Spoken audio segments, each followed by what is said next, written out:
My name is Shannon, and this is my informative speech topic for this class. For the past 2 years, I've been slowly working my way through the staggering 26 seasons of Law & Order SVU, which stands for Special Victims Unit. If any of you have never watched it, I highly recommend it because of the awareness it brings to human trafficking and sex crimes. To start off, I'd like to answer the question, what is human trafficking? Human trafficking is a crime where one person exploits another for labor, services, commercial sex, using force, fraud, or coercion. Human trafficking is a pervasive issue happening across the globe that drives economies, exploits millions of men, women, and children, and has a devastating psychological effect on its victims. It is crucial for us to be aware of what human trafficking looks like around the globe and how we can fight it. Human trafficking is considered a subcategory of what we call the modern-day slave trade. Similar to the African slave trade, the modern-day slave trade holds a significant economic advantage for traffickers. According to the International Labor Organization report, the annual global profits for human trafficking is about $236 billion, and according to Hope for Justice estimate, it's even higher at $245 billion per year. So why does this matter? This means that there's a high economic reward for human trafficking and a low risk for criminal prosecution across the world.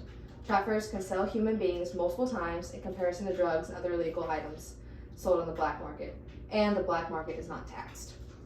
Human trafficking may be one of the most profitable industries in the world, however, it is the least discriminatory. To use the same analogy, unlike the African slave trade, which targeted a specific racial group, human trafficking occurs everywhere and can affect anyone. It does not matter your age, your sex, or your race. It occurs on every continent and in every country, and every city. It is both domestic and it's international. Most prevalent in the Asia and Pacific regions, Asia and Pacific has the highest number of victims of forced labor and marriage, accounting for more than half of the global total, 29.6 million. The 5 worst scoring countries for human trafficking are Libya, Eritrea, if you are like me and had no idea where Eritrea is in the Horn of Africa, Yemen, the United Arab Emirates, and Turkmenistan. Although human trafficking occurs in every country, its prevalence increases in lower to middle income countries at 23 million people. There's a graph that I could show, but I don't have a TV, that shows the different kinds of exploitation across the world based on men, women, and children, age, types of exploitation, including the forced labor, begging, organ trafficking, and sexual exploitation. Now that we know how human trafficking affects the world, let's look how it affects the individual and the victim. Human trafficking has a significant psychological effect on this victim. How human trafficking occurs is the cycle of trafficking. You have luring, grooming, isolation, manipulation, and coercion, and then exploitation. Luring is when the trafficker assesses the vulnerabilities of the victim, collects information, establishes a relationship. This process has been made tremendously easier through the internet, technology. It gives traffickers advantages across the globe from the accessibility of their home. They can create false realities, target specific populations through social media, advertisements, websites, dating apps, even gaming platforms to lure in their victims. Carly Church in the TED Talk says, "It does not feel like you're being interviewed. It feels incredibly, incredibly special that for once someone has taken the time out of your life and asked you about yours. For once someone has stopped and noticed you were struggling and asked you about it." The next stage is grooming. The stage is often referred to as the honeymoon stage. This is where the perpetrator is recognizing and meeting your needs, making you feel good, spoiling you, showering you with gifts and expensive things. It then progresses into isolation, where your perpetrator or your trafficker creates distance between you and your family, your friends, and the people that you care about.